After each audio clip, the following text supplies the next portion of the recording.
జై గురుదేవ్. ఓం శ్రీ సాయిరామ్. ఆధ్యాత్మికతను సశాస్త్రీయ పంథాలో తెలుసుకొని క్రమం తప్పకుండా సాధన చేసి సత్ఫలితాన్ని పొంది జీవిత పరమార్థాన్ని నెరవేర్చుకోవటం ఎట్లా, దీనిని గురించి ఇప్పుడు విశ్లేషించుకుందాం. దివ్య ప్రేమ స్వరూపులారా, మీకు మరొకసారి చెప్తున్నాను, జంతువునాం నరజన్మ దుర్లభం అనేది ఉపనిషత్తుల్లో ఉదహరించినటువంటి ఒక అద్భుతమైన సూక్తి. ప్రస్తుత పరిస్థితులలో దాన్ని మరొక రకంగా మార్చుకోవాలి. అదేమిటంటే, జంతువునాం నరజన్మ ప్రమాదకరం. మానవుడు తనను తాను బలహీనపరుచుకుంటున్నాడు, తనను తాను కలుషితం చేసుకుంటున్నాడు, తనను తాను సమస్యలు సృష్టించుకుంటూ ఉంటున్నాడు, ప్రపంచానికి సమస్యగా మారుతున్నాడు. కాబట్టి మానవ జన్మ లభించటం ఒక రకంగా వరమే, ఎవరికి సద్వినియోగపరుచుకున్నటువంటి వాళ్ళకి. దుర్వినియోగపరుచుకునేటట్లయితే అదే నరకం అవుతుంది. కాబట్టి ఆ జీవితాన్ని స్వర్గమయం చేసుకుంటే ఏమవుతుందో ఒకసారి చూద్దాం. మీకు ఒక విషయం చెప్తున్నాను. పరిమితంగా ఉన్నంత వరకు శక్తి హరించుకుపోతూ ఉంటుంది, ఘర్షణ పెరుగుతూ ఉంటుంది.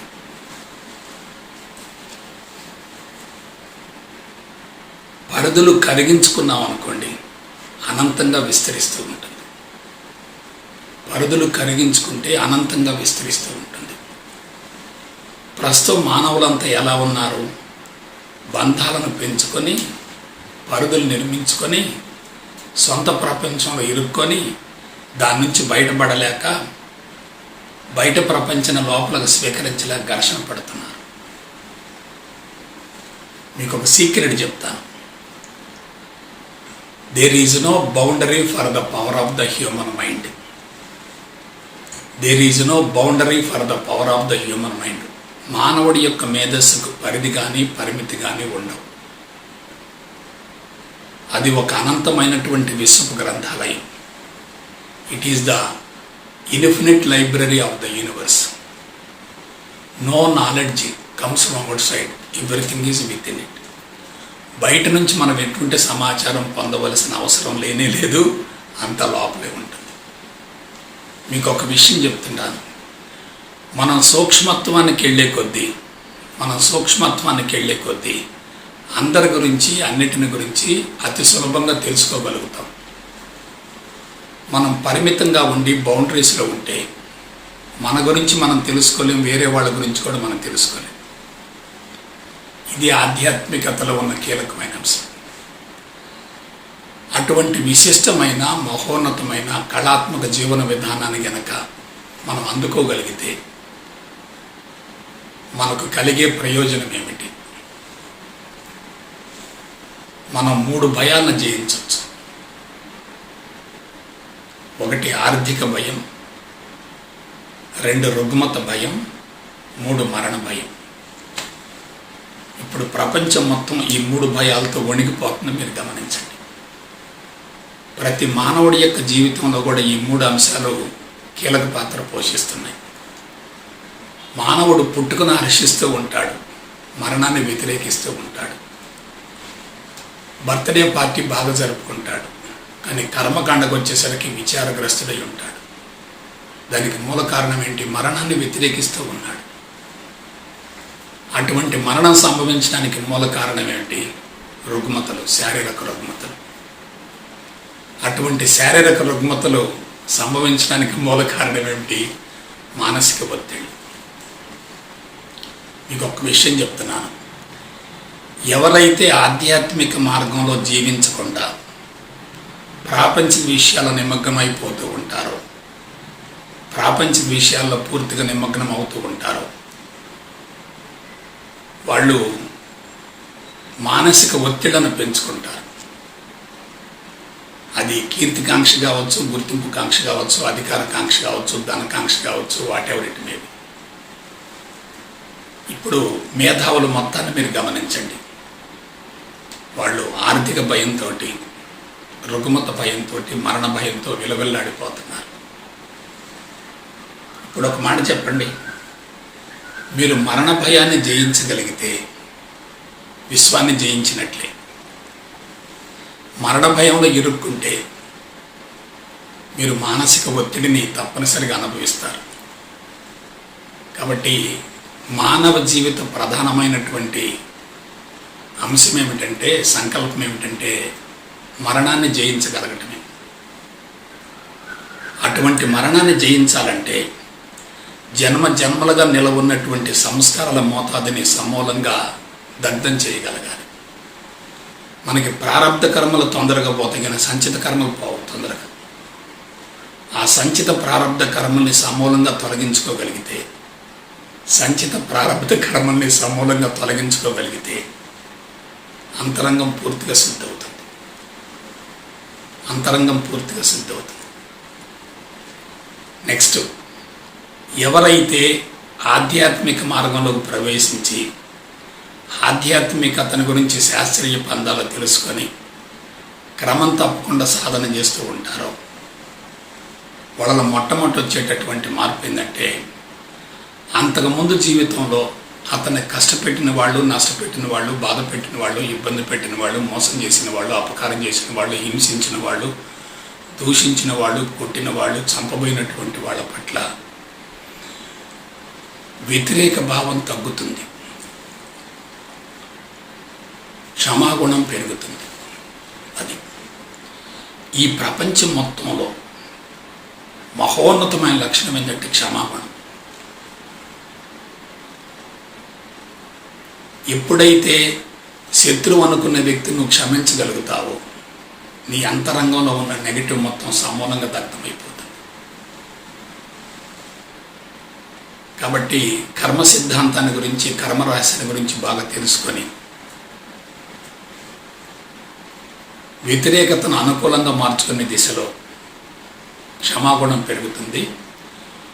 మహోన్నతమైన విశిష్టమైన వ్యక్తిని అనుసరించేటటువంటి అద్భుతమైనటువంటి కళాత్మకత ఏమిటంటే క్షమాగుణం. మీరు అనుకోవచ్చు, ఎందుకు క్షమించాలని అనుకోవచ్చు. ఆధ్యాత్మిక మార్గంలోకి ప్రవేశించక ముందు తన గత జీవితాన్ని ఒకసారి విశ్లేషించుకొని, సమీక్షించుకొని, పునశ్చరణం చేసుకొని కష్టపెట్టిన వ్యక్తుల్ని, నష్టపెట్టిన వ్యక్తుల్ని, బాధ పెట్టిన వ్యక్తుల పట్ల ప్రతీకారం తీర్చుకోవాలనే భావన ముమ్మరంగా ఉంటుంది. కానీ ఆధ్యాత్మిక మార్గంలో ప్రవేశించిన తర్వాత వాళ్ళు ప్రత్యక్షంగా నష్టపరిచినా, ద్రోహం చేసినా, ఇబ్బంది పెట్టినా సరే పరోక్షంగా మేలు చేశారనే భావన కలిగి వాళ్ళని వదిలివేయటం జరుగుతుంది. నెక్స్ట్ ఇక రెండోది చెప్తున్నాను. ఆధ్యాత్మిక మార్గంలోకి ప్రవేశించి క్రమం తప్పకుండా సాధన చేసేటటువంటి వ్యక్తులకి ప్రజా సంబంధాల్లో విపరీతమైనటువంటి అనుకూలత ఏర్పడుతుంది. కుటుంబంలో గౌరవ ప్రతిష్టలు వస్తాయి. సమాజంలో అందరూ కూడా ఇతని ముందుండి నాయకత్వం వహించమని కోరుతూ ఉంటారు. నేను ఒక చిన్న ఎగ్జాంపుల్ చెప్తాను. ఇంట గెలిచి రచ్చ గెలవమన్నారు. ముందు మిమ్మల్ని మీరు సంస్కరించుకోండి, తర్వాత కుటుంబాన్ని సంస్కరించండి. సంస్కరించబడ్డ కుటుంబాన్ని సమాజానికి కానుకగా అందించండి. నిన్ను నువ్వు ఉద్ధరించుకో, ఆ తదుపరి కుటుంబాన్ని ఉద్ధరించు. మీ కుటుంబంలో వచ్చినటువంటి మార్పును సమాజంలో చూపించి సమాజ మార్పు కోసం పాటుపడుతూ ఉండాలి. కాబట్టి రెండో లక్షణం ఏంటంటే కుటుంబ సభ్యుల మధ్య సత్సంబంధాలు ఏర్పడతాయి. కుటుంబ సభ్యుల మధ్య సత్సంబంధాలు ఏర్పడితే ఎలా ఉంటుంది? శక్తి పెరుగుతూ ఉంటుంది. కుటుంబ సభ్యుల మధ్య విభేదాలు పెరుగుతుంటే ఎలా ఉంటుంది? శక్తి హరించుకుపోతుంది. ప్రత్యేకించి భార్యాభర్తల మధ్య అనురాగం, ఆప్యాయత, ప్రేమ ఇవి ఎక్కువగా ఉంటే ఆ ఇల్లు ఒక స్వర్గం అవుతుంది, ఇల్లు ఒక దేవాలయం అవుతుంది, దేవుడి కోవులు అవుతుంది, ఆనంద నిలయం అవుతుంది, ప్రశాంతి నిలయం అవుతుంది. కొంచెం జాగ్రత్తగా ఆలోచించండి. అల్పమైన విషయాన్ని వదులుకుంటేనే అవసరమైనవి మనం పొందగలుగుతాం. అల్పమైనవి పట్టుకుంటే అసలైనవి మనం పోగొట్టుకుంటాం. దీనికి పల్లెటూళ్ళలో ఒక సామెత చెప్తూ ఉంటారు, పరిగేరుకునే వ్యక్తికి పంట విలువ తెలియదు, పంటను కోరుకునే వ్యక్తి పరిగెను వదులుకోవాలి. రైతు ధాన్యం మొత్తం తీసుకెళ్ళిన తర్వాత మిగిలిన ఏరుకుంటూ ఉంటారు కొంతమంది వచ్చి. సాయంత్రం వరకు ఏరుకున్న వాళ్ళకి ఏం వస్తాయి చెప్పండి? అదే పంట కావాలనుకుంటే పరిగొదులుకోవాలి. కాబట్టి ఎవరైతే ప్రాపంచిక విషయాల కోసం పరితపిస్తూ ఉంటారో అటువంటి వ్యక్తులకి 4 పోతాయి. 1, ఆరోగ్యం పోతుంది, ఆయువు తగ్గిపోతుంది, మానసిక ప్రశాంతత ఉండదు, అంతరంగం అసంతృప్తిగా ఉంటుంది. మిత్రులారా, ఒక మాట చెప్తున్నాను, మీరు ఏ రంగంలోనైనా ఉండండి, రాజకీయ రంగం కావచ్చు, కళారంగం కావచ్చు, క్రీడా రంగం కావచ్చు, వ్యాపార రంగం కావచ్చు, పారిశ్రామిక రంగం కావచ్చు, కాంట్రాక్టర్ కావచ్చు, లేకపోతే సినిమా యాక్టర్ కావచ్చు, ఏ రంగమని వెళ్ళిపోండి. అంతిమ దశకు చేరిన తర్వాత కళ్ళు మూసుకొని మీ జీవితాన్ని సమీక్షించుకుంటే మీకు మిగిలేది అసంతృప్తే. అదే మీరు ఆధ్యాత్మిక రంగంలో ప్రవేశిస్తే మీ జీవితాన్ని సమీక్షించుకుంటే మీ మనసు ఆనందంలో కేరింతలు కొడుతుంది. ఎందుకంటే గత జీవితాన్ని సమీక్షించుకొని వర్తమాన జీవితాంతో పోల్చుకుంటూ ఉన్నప్పుడు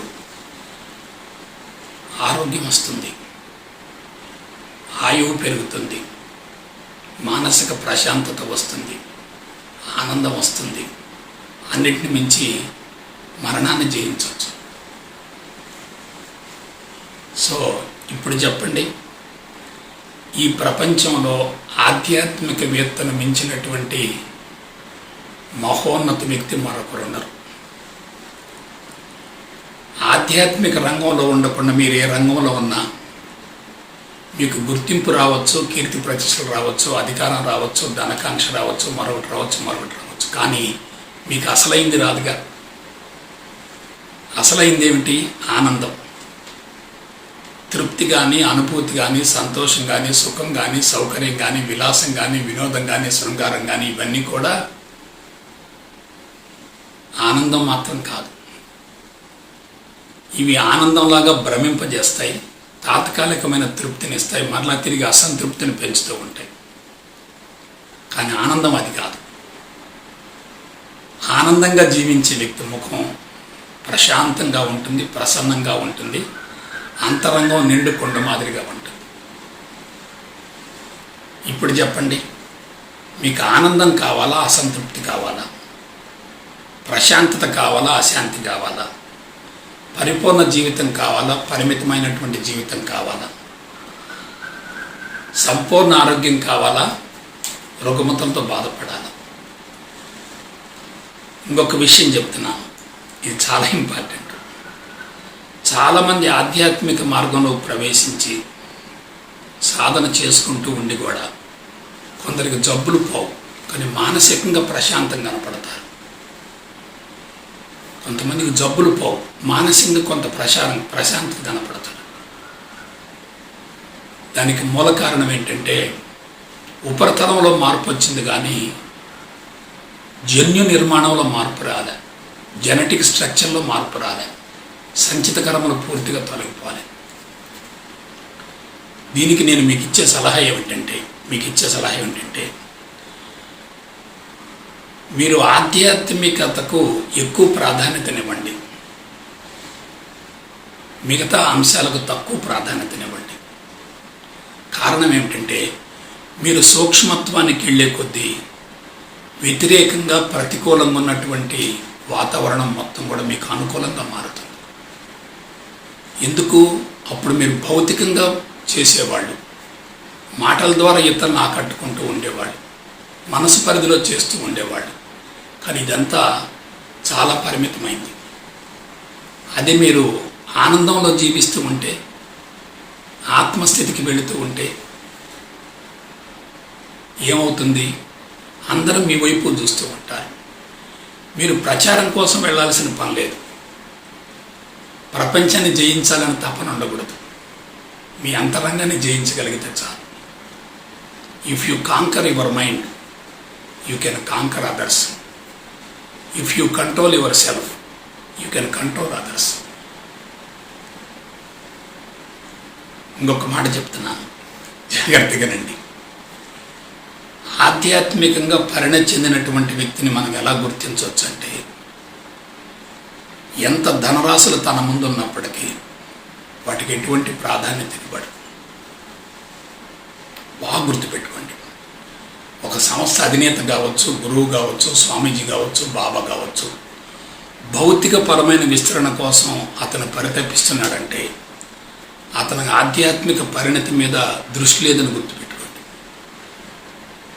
ఒక సంస్థ అధినేత కావచ్చు, మరొకడు కావచ్చు, భౌతికంగా విస్తరించాలని కోరుకోకూడదు, ఆధ్యాత్మికంగా పరిణతి చెందాలని కోరుకోవాలి. ఆధ్యాత్మికంగా పరిణతి చెందుతూ ఉంటే భౌతిక జీవితం సులభతరం అవుతూ ఉంటుంది.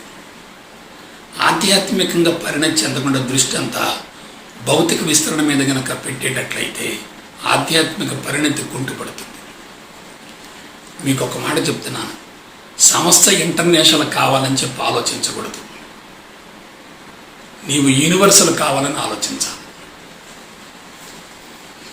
ఇప్పుడు చెప్పండి, నా శరీరం ఇది నువ్వు జీవిస్తూ ఉంటే నీ పర్సనాలిటీ ఇది, కుటుంబానికి విస్తరిస్తే పర్సనాలిటీ ఇది, సమాజానికి విస్తరించే పర్సనాలిటీ ఇది, ప్రపంచానికి వ్యాపిస్తే పర్సనాలిటీ ఇది, ప్రకృతిలో కలిసిపోతే పర్సనాలిటీ ఇది, విశ్వం మొత్తం నాదనుకుంటే దట్ ఈజ్ యూనివర్సల్ పర్సనాలిటీ. బిడ్డలారా, అర్థమైందా? నీకు ఏ పర్సనాలిటీ కావాలి?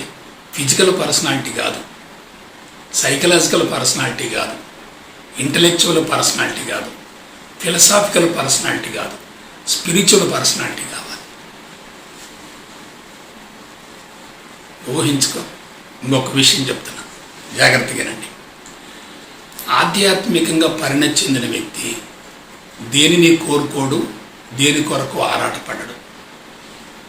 ఆధ్యాత్మికంగా పరిణతి చెందిన వ్యక్తి దేనిని కోరుకోడు, దేనికోసం పరితపించడం, ఆరాటపడ్డు. మీరు కోరుకుంటూ ఉంటే, పరితపిస్తూ ఉంటే, ఆరాటపడుతూ ఉంటే మీకు రావాల్సింది కూడా ఎనిక్కిపోద్ది. మీరు కోరుకోకుండా, పరితపించకుండా, ఆరాటపడకుండా ఉంటే అవసరానికి మించి వస్తూ ఉంటుంది. ఎప్పుడైతే ఆశించి జీవిస్తావో ఇతరులను ఆకట్టుకునే ప్రయత్నం చేస్తాం. అక్కడ నటన ఉంటుంది. ఎవరి నుంచి ఏమి ఆశించకుండా జీవిస్తూ ఉంటే అక్కడ స్వచ్ఛత ఉంటుంది, స్పష్టత ఉంటుంది, పవిత్రత ఉంటుంది. ఎంత వచ్చినా నీకు అదనం అనిపిస్తుంది. నెక్స్ట్ ఆర్థిక విషయాల గురించి చెప్తాను, ఎందుకంటే ఇది చాలా అవసరం కూడా. ఆధ్యాత్మిక మార్గంలోకి ప్రవేశించి సాధన చేస్తున్న వ్యక్తికి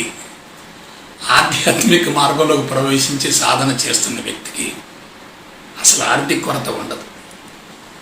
ఆర్థిక కొరత ఉందంటే అతను ఆధ్యాత్మికంగా పరిణతి చెందలేదు. ఎవరు రావాలో వాళ్ళు వస్తారు, ఎప్పుడు రావాలో వాళ్ళు ఎప్పుడు వస్తారు, ఎంత ఇవ్వాలో అంత ఇస్తారు. నీ అవసరాలు మాత్రం ఆగవు, అదనంగా ఉండే ప్రసక్తి లేదు. మరొకసారి క్లియర్గా చెప్తున్నాను, మీకు ఫైనాన్షియల్ ఫోబియా ఉండదు, అసలు ఆర్థిక భయం ఉండదు. ఎందుకంటే అవసరాలు తక్కువగా ఉంటాయి. అవసరాలు తక్కువగా ఉన్నాయి అనుకోండి, నువ్వు మినిమం నీడ్స్తో జీవిస్తూ ఉన్నావు అనుకోండి, జీవితం ఎలా ఉంటుంది? ఏమి లేకపోయినా అంతరంగం సంతృప్తిగా ఉంటుంది. అదే నువ్వు లగ్జరీస్కి అలవాటు పడ్డావు, స్టేటస్కి అలవాటు పడ్డావు, ఖర్చులకు అలవాటు పడ్డావు, స్టాండర్డ్గా ఎంత ఎక్స్పెండిచర్ ఉందనుకోండి, అంత ఎక్స్పెండిచర్ తగ్గట్టుగా ఆదాయం లేకపోతే ఏమవుద్ది? అప్పుడు ఫోబియా మొదలవుతుంది. దాన్నే ఆర్థిక భయం అంటారు. ఇంకొక విషయం చెప్తున్నాను, very very very very important. ఆధ్యాత్మికంగా పరిణతి చెందిన వ్యక్తి కనీస అవసరాలతో జీవిస్తూ ఉంటాడు, ప్రకృతిలో కలిసిపోతాడు, ప్రకృతిలో మమేకమవుతాడు, ప్రకృతికి అనుగుణంగా జీవిస్తాడు, ప్రకృతిని ఎప్పుడు ప్రేమిస్తూ ఉంటాడు, ప్రకృతిని కాపాడే ప్రయత్నం చేస్తూ ఉంటాడు. సో ఇది వెరీ వెరీ వెరీ ఇంపార్టెంట్. ప్రకృతికి అనుగుణంగా జీవించే వ్యక్తిని ప్రకృతి ఏం చేస్తుంది? నిరంతరం కాపాడుకుంటుంది కదా. ప్రకృతికి భిన్నంగా జీవించే వ్యక్తిని ప్రకృతి ఏం చేస్తుంది చెప్పండి? శిక్షిస్తుంది, అప్పటికి వినకపోతే భక్షిస్తుంది. ఇంకొక విషయం చెప్తున్నాను, ఇది వెరీ వెరీ ఇంపార్టెంట్. ఆధ్యాత్మిక మార్గంలోకి ప్రవేశించి కుటుంబంలో ఉన్న, వృత్తిలో ఉన్న, వ్యాపారంలో ఉన్న, దైనందిన కార్యక్రమాల్లో ఉన్నప్పటికీ లౌకిక జీవితం సులభతరం అవుతుంది. లౌకిక జీవితం సులభతరం అవుతుంది. అలా కాకుండా లౌకిక జీవితం ఇరుక్కుంటే ఆధ్యాత్మికతను అందుకోవటం చాలా కష్టం. లౌకిక జీవితం ఇరుక్కుంటే ఆధ్యాత్మికతను అందుకోవటం చాలా కష్టం. కాబట్టి ఆధ్యాత్మికతను అందుకుంటే లౌకిక జీవితం సులభతరం అవుతుంది. లౌకిక జీవితం ఇరుక్కుంటే ఆధ్యాత్మికతను అందుకోవటం చాలా కష్టం. ఇంకొక విషయం చెప్తున్నాను, ఆధ్యాత్మికతలో పరిణతి చెందిన వ్యక్తికి భౌతికవాదంలో ఎటువంటి ఇబ్బంది ఉండదు. నాకు తెలిసినంత వరకు మనం ఆశ్రమ జీవితాన్ని కొనసాగించటం లేదు, గురుకులాల్లో ఉండటం లేదు, జనవాహినికి దూరంగా ఉండటం లేదు. కుటుంబం ఉంది, భార్య బిడ్డలు ఉన్నారు, కొన్ని ఖర్చులు ఉన్నాయి. ఇది ఇక్కడ మీరు కీలకమైన విషయం తెలుసుకోండి. భౌతికవాదంలో ఇరుక్కున్న వ్యక్తి ఆధ్యాత్మికతను అందుకోలేడు. భౌతికవాదంలో ఇరుక్కున్న వ్యక్తి ఆధ్యాత్మికతను అందుకోలేడు. ఆధ్యాత్మికతలో పరిణతి చెందిన వ్యక్తికి భౌతికవాదం సులభతరం అవుతుంది. ఇంకొక మాట చెప్తున్నాను, ఆధ్యాత్మికతను భౌతికవాదాన్ని సమన్వయం చేసుకుని ముందుకెళ్ళగలగాలి. భౌతికవాదం మత్తు ఉండకూడదు, ఆధ్యాత్మిక పిచ్చి ఉండకూడదు. ఆధ్యాత్మిక పిచ్చున్న, భౌతికవాదం మత్తున్న అతను బ్యాలెన్స్ కోల్పోయినట్టే. భౌతికవాదంలో ఇరుక్కుంటే ఆధ్యాత్మికతను అందుకోలేడు, ఆధ్యాత్మిక పిచ్చిలో ఉంటే కుటుంబానికి న్యాయం చేయలేడు. రెండు ఎలా ఉండాలి? జోడెడ్ల బండి మాదిరిగా ఉండాలి. అంతరంగంలో సన్యాసం ఉండాలి, లౌకిక జీవితంలో సంసారం ఉండాలి. అంతరంగంలో సన్యాసం ఉండి భౌతిక జీవితంలో సంసారం ఉంటే అతని ఆధ్యాత్మిక పురోభివృద్ధికి, పరిణతికి ఎటువంటి ఆటంకం ఉండదు. కాబట్టి చూడండి, కీలకమైన విషయాలు. లౌకిక జీవితంలో ఇరుక్కున్నారనుకోండి, ఆధ్యాత్మికతను అందుకోలేరు. ఆధ్యాత్మికతలో పరిణతి చెందారనుకోండి, లౌకిక జీవితం సులభతరం అవుతుంది. భౌతికవాదం మత్తులో ఉన్నారనుకోండి, ఆధ్యాత్మికతను అందుకోలేరు. ఆధ్యాత్మికతలో జీవిస్తున్నారనుకోండి, భౌతికవాదం సులభతరం అవుతుంది. నెక్స్ట్ పాయింట్కి వెళ్దాం. భౌతికవాదం సులభతరం కావటం ఏంటండి? వినండి, అన్ని రకాల పదార్థాలు తినొచ్చు, అన్ని రకాల వాతావరణంలో ఉండొచ్చు, అన్ని రకాల నీళ్లు తాగొచ్చు, ఎవరి చేత చేయించుకునే పని లేదు, ఎవరి మీద ఆధారపడే పని లేదు, ఎవరి చేత చేయించుకునే పని లేదు, ఎవరి మీద ఆధారపడే పని లేదు. స్వతంత్రంగా జీవిస్తూ ఉంటాడు. ఎవరి మీద ఆధారపడకుండా ప్రశాంతంగా జీవితాన్ని ముగించే అవకాశం ఉంటుంది. అదే భౌతికవాదాలు ఇరుక్కున్న వ్యక్తి భౌతికవాదాన్ని అనుభవించలేడు. మీ కీలకమైన పాయింట్ చెప్తాను, అనుభవించకుండా జయించడం అసాధ్యం. కొంతమంది అనుభవించరు, కానీ కోరికలను బలవంతంగా అణుచుకుంటారు. అనుభవించరు, కానీ కోరికలు బలవంతంగా అణుచుకుంటారు. కోరికలను బలవంతంగా అణుచుకుంటే ఏమవుతుంది? కోరికల్ని బలవంతంగా అణుచుకుంటే ఏమవుతుంది? వాటి తీవ్రత ఇంకా పెరుగుతుంది. ఆ కోరికలు తీరవు, ఆ కోరికలు నెరవేరవు. అప్పుడు ఏమవుతుంది? అవి తర్వాత జన్మకి వెళ్ళిపోతాయి. అంటే జన్మలు పొడిగించబడతాయి, కర్మలు పొడిగించబడతాయి. నెక్స్ట్ ఇక కీ పాయింట్కి వస్తున్నాను, వినండి. ఆధ్యాత్మిక మార్గంలోకి ప్రవేశించి సద్గురు మార్గదర్శకతోటి శాస్త్రీయపరమైన విధానాన్ని అనుసరిస్తూ అద్వైత పరిపూర్ణ జ్ఞానాన్ని గురించి స్పష్టంగా తెలుసుకొని సమాధాభ్యాసాన్ని కొనసాగించడానికి వెలుగ బ్రహ్మోపదేశం పొంది సాధన కొనసాగించేటట్లయితే, ఇవన్నీ జరిగేటట్లయితే, వింటున్నారా? బ్రతికుండగానే ముక్తి లేక మోక్షాన్ని పొందొచ్చు. బ్రతికుండగానే ముక్తి లేక మోక్షాన్ని పొందొచ్చు. ఇప్పుడు మీకు ఒక చిన్న ఫార్ములా ఇస్తాను. మనం సంచిత కర్మలతో జీవితాన్ని ప్రారంభిస్తాం. సంచిత కర్మలతో జీవితాన్ని ప్రారంభిస్తాం. ఫర్ ఎగ్జాంపుల్, మనం 100 సంచిత కర్మలతో జీవితాన్ని ప్రారంభించాం. సంచిత కర్మలు అంటే ఏమిటి? కోరికలు, సంకల్పాలు, ఆశయాలు అవన్నీ ఉంటాయి. 100తో ప్రారంభించాం. జ్ఞానపరంగా ఎదక్క ఎయిమ్స్, గోల్స్, టార్గెట్స్, ప్రణాళికలు, పథకాలు ముమ్మరంగా పెట్టుకొని ఏదో సాధించాలన్న తపనతోటి, ఆరాటంతో, ప్రపంచాన్ని మార్చాలనేటటువంటి బలీయమైన కోరికతోటి ప్రపంచంలో ప్రవేశించామనుకోండి, ఈ సంచిత కర్మలు తక్కువగా కరిగిపోతూ ఉంటాయి. ప్రారబ్ధ కర్మలు కుప్పలుగా పెరుగుతూ ఉంటాయి. అది పాయింట్. సంచిత కర్మలేమో తక్కువగా కరిగిపోతాయి, ప్రారబ్ధ కర్మలు కుప్పలుగా పెరుగుతాయి. సంచిత కర్మలు అలాగే ఉండిపోయినాయి ఎక్కువ శాతం. ప్రారబ్ధ కర్మలు పెరుగుతూ ఉన్నాయి. కోరికలు, ప్రణాళికలు, గోల్స్, ఎయిమ్స్, టార్గెట్స్ ఇవన్నీ బాగా ఉన్నాయి. వాటిని నెరవేర్చుకోవటం కోసం పగలు రాత్రి విపరీతంగా శ్రమిస్తూ ఉన్నారు.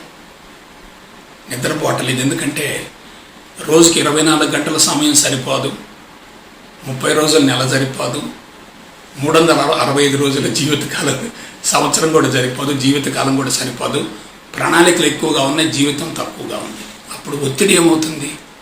పెరుగుతుంది. మానసిక ఒత్తిడి పెరిగి కింద ఏమవుతుంది? శరీరం జబ్బులు పాలవుతుంది. ఒకవైపు శరీరం జబ్బులు పాలైంది, మానసిక ఒత్తిడి పెరుగుతూ ఉంది. ప్రణాళికలు, పథకాలు, ఎయిమ్స్, గోల్స్, టార్గెట్స్ అవన్నీ బాగా ఉన్నాయి. ఇప్పుడు లాక్డౌన్ వచ్చింది, గందరగోళంగా ఉంది. చాలామంది విపరీతంగా టెన్షన్ ఫీల్ అవుతున్నారు. ఎందుకంటే వాళ్ళ ప్రణాళికలు, పథకాలు, గోల్స్, ఎయిమ్స్, టార్గెట్స్ మొత్తం ఆగిపోయినాయి. సో ఆ విధంగా జరిగినప్పుడు ఈ సంచిత ప్రారబ్ధ కర్మలు తగ్గిపోలే, అలాగే ఉన్నాయి. కానీ శరీరం బలహీనపడి జబ్బులు పాలై జీవితకాలం కుదించబడింది. అది పాయింట్. ఇప్పుడు కొంచెం ఆలోచించండి. జీవితకాలం కుదించబడుతూ ఉండి సంస్కారాల మోతాదు తగ్గటంలే. సంస్కారాల మోతాదు తగ్గడానికి తప్పనిసరిగా పని చేయాలి, కష్టపడాలి. కష్టపడటానికి శరీరం సహకరించట్లేదు, మనసు సహకరించట్లేదు. అతనికి జీవితకాలం కుదించబడింది. తక్కువ వయసులోనే మరణం వచ్చింది. ఫర్ ఎగ్జాంపుల్ 40 సంవత్సరం వచ్చేసరికి హార్ట్ అటాక్ వచ్చింది, లేదా ఇవాళ కరోనా వచ్చింది. ఒక 10 రోజులు 15 రోజులు ఆ కరోనాతో బాధపడి చనిపోయాడు. మరి అతనికి ఎన్నో కోరికలు ఉన్నాయి, ఆశయాలు ఉన్నాయి, సంకల్పాలు ఉన్నాయి, గోల్స్ ఉన్నాయి, ఎయిమ్స్ ఉన్నాయి, టార్గెట్స్ ఉన్నాయి. ఇవన్నీ మరి నెరవేరలేదు కదా. అప్పుడేమవుతుంది? ఈ దేహం నుంచి ఒకడు బయటికి వెళ్తాడు. అతడే జీవుడు, అదే సూక్ష్మ శరీరం, అదే మేధస్సు. ఇంకా వేదాంత పరిభాషలో చెప్పాలంటే అవే వాసనా బీజాలు. ఈ వాసన బీజాలు బయటికి వెళ్తాయి. శరీరం మాత్రం మన కళ్ళ ముందే చనిపోయింది, జడమైపోయింది, దాని దహన సంస్కారాలు చేసా వదిలేశాం. కానీ వీడు మాత్రం పోలే, ఇంకా జీవుడు మాత్రం చనిపోలే, వీడు తిరుగుతున్నాడు, మరొక దేహంలోకి పోయాడు. ఎందుకంటే ఇతని కలుషితమైనటువంటి సంస్కారాలు, కలుషితమైన సంస్కారాలు ఉంటే కలుషితమైన దేహాన్ని ఎన్నుకోవాలి. ఉత్తమ సంస్కారాలు ఉంటే ఉత్తమమైనటువంటి దేహాన్ని ఎన్నుకుంటాడు. కలుషితమైన సంస్కారాలు ఉంటే అటువంటి దేహాన్ని ఎన్నుకుంటాడు, ఆ దేహంలోకి పోతాడు. అక్కడ మళ్ళా గందరగోళం జరుగుతూ ఉంటుంది. అక్కడ గోల్స్, ఎయిమ్స్, టార్గెట్స్, పథకాలు, ప్రణాళికలు పెరుగుతూ ఉంటాయి. అక్కడ శరీరం బలహీనపడుతుంది. మళ్ళా జీవుడు జీవితకాలం పూర్తి కాకముందు బయటికి వెళ్ళిపోతాడు. సో ఇదంతా ఏమిటి? శరీరాలు మాత్రం మారుతున్నాయి, శరీరాలు మాత్రం మారుతూ ఉన్నాయి, శరీరాలు మాత్రం నశించిపోతున్నాయి, శరీరాలు మాత్రం మరణిస్తున్నాయి. కానీ జీవుళ్ళు కొనసాగుతున్నారు. మొత్తం ఫార్ములా చెప్తాను. 100 సంచిత కర్మలతో జీవితం ప్రారంభమైంది. అందులో 25 సంచిత కర్మలు కరిగిపోయాయి, 75 మిగిలిన్నాయి. ప్రారంభిత కర్మలు 150 చేరాయి. 150 + 75 ఎంత? 150 + 75 225. ఆ ప్రారంధ కర్మలలో ఒక 50 తగ్గిపోయినాయి అనుకోండి, కరిగిపోయినాయి అనుకోండి, అప్పుడు 175 ఉంటాయి. ఈ 175తో కూడినటువంటి సూక్ష్మ శరీరం ఏమవుతుంది? బయటికి వెళ్ళిపోతుంది. సో బయటికి వెళ్ళిపోయి శరీరం దొరక్క నరకయాతన అనుభవిస్తూ ఉంటుంది. కానీ జ్ఞాని ఏం చేస్తాడు చెప్పండి? తనను గురించి తాను ఆలోచించుకుంటాడు, తనలోకి తాను పయనిస్తాడు, తన సహజత్వాన్ని తాను అనుభవిస్తూ ఉంటాడు, తన లోపాలు తాను సరిదిద్దుకుంటూ ఉంటాడు, తనను తాను సంస్కరించుకుంటూ ఉంటాడు, తన జీవితాన్ని గురించి అన్ని కోణాల నుంచి లోతుగా అధ్యయనం చేస్తూ ఉంటాడు, ఉత్తమ సంస్కారాలు పెంపొందించుకుంటాడు. ఇప్పుడేమైంది? సంచితం తగ్గిపోతూ ఉంది. గోల్స్, ఎయిమ్స్, టార్గెట్స్ ఇవేమీ లేవు. గోల్స్, ఎయిమ్స్, టార్గెట్స్, ప్రణాళికలు, పథకాలు ఏమీ లేవు. అప్పుడు ప్రారంధం ఏమవుతుంది? తగ్గిపోతుంది. సంచితం ఏమవుతుంది? కరిగిపోతుంది. ఇప్పుడు వినండి,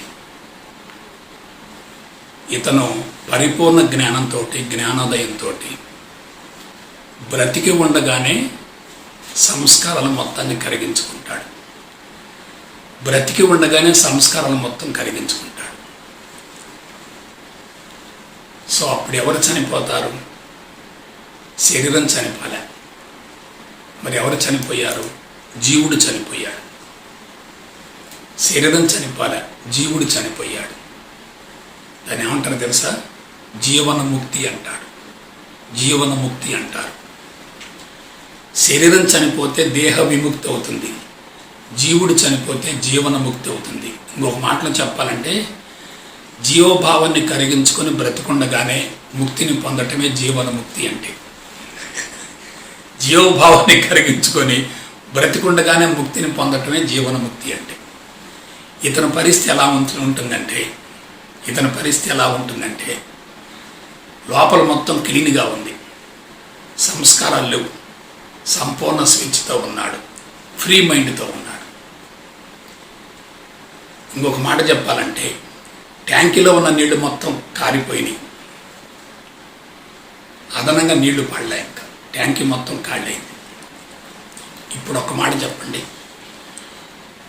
సంస్కారాలు మొత్తం సమూలంగా దగ్ధమై కరిగిపోయినటువంటి వ్యక్తి,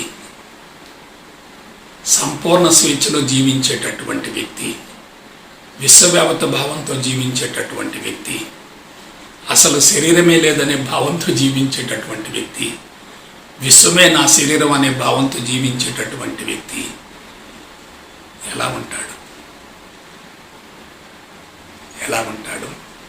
నో బాడీ, అసలు బాడీ లేదు. సంబడి నుండి నోబడికి వచ్చాడు, నోబడి నుండి ఎవరిబడికి వచ్చాడు. ఇప్పుడు ఇదంతా క్లీన్ అయిపోయింది. ప్రణాళికలు, పథకాలు, ఎయిమ్స్, గోల్స్, టార్గెట్స్ లేవు. కానీ తనకు ఒకటి ఉంది, అదేమిటంటే దృక్పథం, విజన్ ఉంది. ఏమిటా విజన్? నేను సాధన ద్వారా కానీ జ్ఞానం ద్వారా కానీ నా సంస్కారాలు మొత్తం కరిగించుకొని ఆనందాన్ని పొందుతున్నాను, మానసిక ప్రశాంతతతో జీవిస్తున్నాను, నాకు సంపూర్ణ ఆరోగ్యం ఉంది, సుదీర్ఘాయు ఉంది, నేను పొందినటువంటి అనుభవాన్ని సమాజంలో ఉన్నటువంటి నా బిడ్డలందరికీ అందించాలనే భావంతో వెళుతూ ఉంటాడు. సపోజ్ సంస్కారాలు మొత్తం కరిగిపోయినాయండి, ఏమీ చేయవలసినటువంటి అవసరం లేదు అనే భావంతో అలాగే కూర్చున్నాడు అనుకోండి, అతనికి జడత్వం పెరుగుతుంది, సోమరతనం పెరుగుతుంది, బద్ధకం పెరుగుతుంది, నిద్రమత్తు పెరుగుతుంది, చెడు కర్మ ఫలం పెరుగుతుంది, తమోగుణం పెరుగుతుంది. అలా కాకుండా సంపూర్ణ స్వేచ్ఛతో సమసమాజ స్థాపన కోసం, ఆధ్యాత్మిక ఆదర్శ ప్రపంచం కోసం నిరంతరం శ్రమిస్తూ పోతున్నాడు అనుకోండి, ఆదర్శ ఆధ్యాత్మిక ప్రపంచం కోసం నిరంతరం శ్రమిస్తూ ఉన్నాడు అనుకోండి, అతని కార్యక్రమం ఉంటుంది, యాక్టివిటీ ఉంటుంది, అతను చేపట్టిన ప్రతి కార్యక్రమం విజయవంతం అవుతుంది. ఎందుకంటే ఏమీ ఆశించటం లేదుగా, ఇక్కడ ఏమీ లేదుగా అసలు. ఆ స్థితిలో ప్రపంచంలోకి వెళ్ళాడు అనుకోండి, ప్రపంచం తప్పనిసరిగా స్వీకరిస్తుంది. అటువంటి వ్యక్తినే చెప్పమంటారా సిద్ధ పురుషుడు అంటారు, ఋషి అంటారు. వాళ్ళకి సెంటిమెంట్స్ ఉండవు, వ్యక్తి పూజలు ఉండవు, విగ్రహ పూజలు ఉండవు, బంధాలు ఉండవు. సంపూర్ణ స్వేచ్ఛను అనుభవిస్తూ సంపూర్ణ స్వేచ్ఛ నుండి ప్రపంచంలో ప్రవేశిస్తారు. మీకు ఇంగ్లీషులో ఒక మాట చెప్తాను. A free mind can achieve anything, slavery mind cannot achieve anything. బంధాల్లో ఉన్న వ్యక్తి ఏమీ సాధించలేడు. ఒకవేళ సాధించింది కనపడుతున్నా సరే పక్కన పోగొట్టుకున్నది అంతే మోతాదులో ఉంటుంది. సాధించానని చెప్పి అనుకుంటాడు, గర్వపడతాడు, కానీ పోగొట్టుకున్న దాన్ని తెలుసుకొని చివరిలో బాధపడతాడు. అందుకే ఆధ్యాత్మిక మార్గంలో ప్రవేశించిన వ్యక్తి చిట్ట చివరి రోజులలో కళ్ళు మూసుకొని కూర్చుంటే మనసు ఆనందంలో పరవశించిపోతుంది. బుగ్గలు లావవుతూ ఉంటాయి, ముఖంలో కళ పెరుగుతూ ఉంటుంది. ప్రపంచం తన కోసం పరితపిస్తూ ఉంటుంది. ప్రపంచాన్ని సమ్మోహితం చేయగలుగుతాడు, ప్రపంచాన్ని ఆకట్టుకుంటాడు. తాను చెప్పే ప్రతి మాటకి విలువ ఉంటుంది, శక్తి ఉంటుంది, అవతల వ్యక్తిని పూర్తిగా ప్రభావితం చేస్తుంది, అవసరమైతే మార్చగలుగుతుంది. ఇప్పుడు నాకు చెప్పండి, బాగా వినండి ఒకసారి. మన జీవితానికి ఏం కావాలి? పాత కర్మలు కరిగించుకోవాలి, క్రొత్త కర్మలు చేరకుండా ఉండాలి. జీవితాన్ని సమత్వంలో సమతుల్యంలో కొనసాగించడం అంటే ఏమిటి? చూడండి, ఆరోగ్యం, సుదీర్ఘాయువు, మానసిక ప్రశాంతత, ఆనందం, అంతిమంగా అనాయాస మరణం. ఇంకొక మాట చెప్తాను. ఖండబలం, అర్ధబలం, అంగబలం, ఆత్మబలం.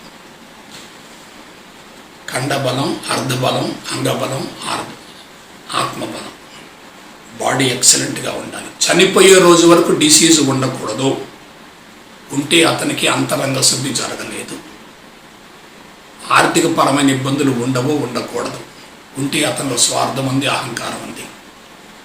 సమాజంలో ప్రవేశిస్తే సమాజం నుంచి ఏమీ ఆశించడు కాబట్టి సమాజంలో ప్రతి ఒక్కరు ఇతను స్వీకరిస్తారు.